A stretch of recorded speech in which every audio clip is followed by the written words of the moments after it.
Queen. Personal account. Therapy session transcript style. Episode The Walk. You talked to him already, didn't you? Qlown. I can tell by the way you're looking at me. You're trying to compare stories. That's smart.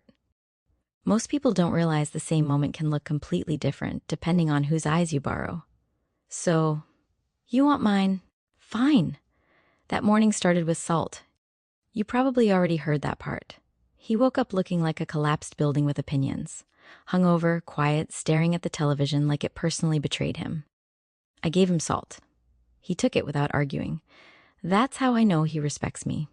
Qlown doesn't follow instructions from people he doesn't respect. After that, I told him we should go to the diner. Not because I was hungry yet, because routines are stabilizers. You give a man like Qlown something predictable and his mind stops looking for war in the corners.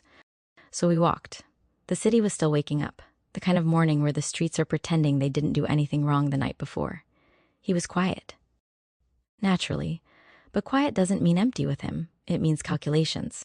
So I started asking questions, not normal questions. Important questions.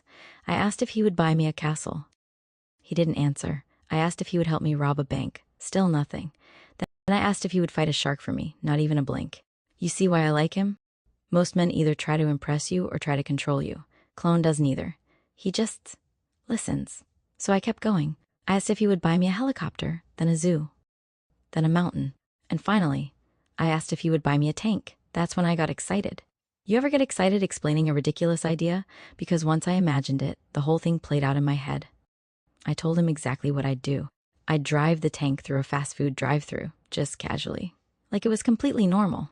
And when they opened the window, I'd lean out and say, "Extra fries," very calmly, very politely, but also with a tank. I might have gotten a little theatrical.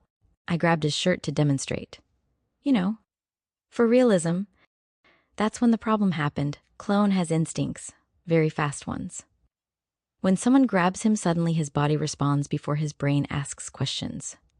So the moment I pulled his shirt, he moved. Next thing I know, I'm airborne. He flipped me clean over his shoulder.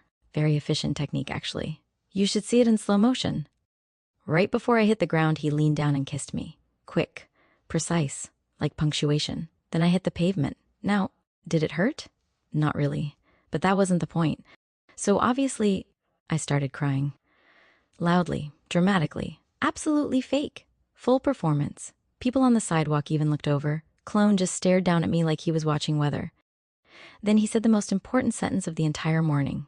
"Are you hungry?" And just like that, I stopped crying. Immediately.